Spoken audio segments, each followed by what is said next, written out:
कहा जाता है कि हम जो भी दान पुण्य करते हैं वो हम दूसरों को नहीं बल्कि अपने लिए जमा करते हैं। शायद देखने में लगता होगा कि हमारा कमाया हुआ धन दौलत किसी को देने से क्या फ़ायदा, तो इसका सीधा सा ये मतलब है कि जैसे एक फल का पेड़ जो खुद फल उगाता है पर उसे कभी खाकर नहीं देख पाता है, और जो फल नीचे गिर जाता है उससे भी एक नया पेड़ की आगमन होता है। ईश्वर के द्वारा हम मनुष्य को दिया गया ये एक अनमोल दान है। तो चलिए इस छोटी सी कहानी के माध्यम से हम समझते हैं। मध्य राज्य में एक छोटा सा पर बहुत ही सुंदर गांव था। उस गांव में एक परिवार में एक लखन नाम का व्यक्ति अपने परिवार के साथ रहता था। स्वभाव से वो बहुत ही कंजूस था। उसकी कंजूसी सर्वप्रसिद्ध था। वो खाने और वस्त्र पहनने तक की कंजूसी किया करता था। एक बार लखन के घर से एक साधारण सा हार गुम हो गया। इसी साधारण हार के दुख में लखन ने कई दिनों तक भोजन नहीं किया।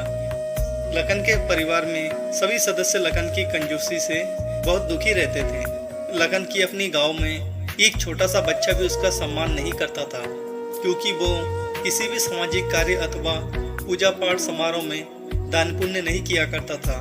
एक बार लखन के गांव में धार्मिक कथा का आयोजन हुआ। देव मंत्रों व उपनिषदों पर आधारित कथा हो रही थी। उसे सुनते ही लखन को सद्बुद्धि का आभास हुआ और वो कथा सुनने के लिए सत्संग में पहुंच गया। लखन वेद के सिद्धांतों को सुनकर उसको भी आनंद आने लगा, क्योंकि वैदिक सिद्धांत व्यवहारिक व वास्तविकता पर आधारित एवं सत्य असत्य का बोध कराने वाले होते हैं। कंजूस लखन को और रास आने लगा। उसकी कोई कदर नहीं करता था, फिर भी वो प्रतिदिन कथा को सुनने आने लगा। कथा के समाप्त होते ही लखन सबसे पहले वहां उपस्थित कथा को कहने वाले आचार्य से प्रश्न पूछता। इस तरह से उसकी रुचि और बढ़ती गई। कथा के अंत में भोजन का आयोजन था, इसलिए आचार्य ने उसकी सूचना दी कि कल भोजन समारोह होगा। इसके लिए कल जो श्रद्धा भाव से कुछ भी लाना चाहे या दान करना चाहे तो वो कर सकता है। अपनी अपनी श्रद्धा है और सामर्थ्य के अनुसार सभी लोग कुछ ना कुछ लाए। कंजूस लखन के हृदय में जो श्रद्धा भाव उत्पन्न हुआ वो भी एक गठरी बांधकर सर पर रखकर ले आया। भीड़ काफी थी। सभी लोग कंजूस लखन को देखकर उसे कोई भी आगे बढ़ने नहीं दे रहा था। इस प्रकार सभी दान देकर यथास्थान बैठ गए। अब कंजूस लखन की बारी आई तो सभी लोग उसे देख रहे थे। कंजूस लखन को विद्वान आचार्य की ओर बढ़ता देखा तो वहां उपस्थित सभी लोगों को हंसी आ गई, क्योंकि सभी को पता था कि ये तो एक महाकंजूस है। लखन की गठरी को देखकर लोग तरह तरह के अनुमान लगा रहे थे और जोर जोर से हंसने लगा, लेकिन कंजूस लखन को इसकी कोई परवाह नहीं थी।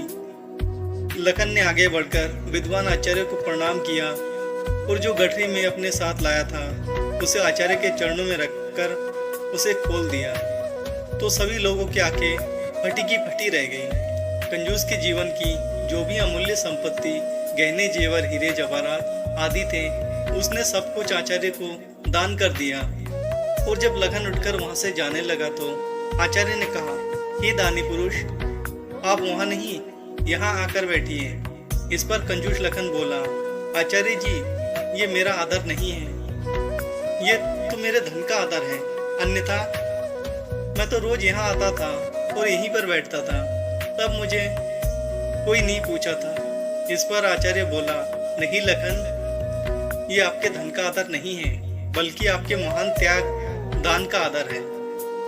ये धन तो थोड़ी देर पहले आपके पास ही था, तब इतना आदर सम्मान नहीं था जितना कि अब आपके त्याग दान में है। इसलिए आप आज से एक सम्मानित व्यक्ति बन चुके हो। इसलिए दोस्तों, हम मनुष्य को कमाना भी चाहिए और दान पुण्य अवश्य देना चाहिए। इससे हमें समाज में सम्मान और इष्टलोक तथा परलोक में पुण्य मिलता है। दान पुण्य प्रत्येक मनुष्य का प्रथम कर्म होना चाहिए। दोस्तों, अगर वीडियो पसंद आया है तो वीडियो को एक लाइक और चैनल पर नए हो तो चैनल को सब्सक्राइब कर लेना। तो चलिए मिलते हैं एक और नए रोचक कहानी के साथ।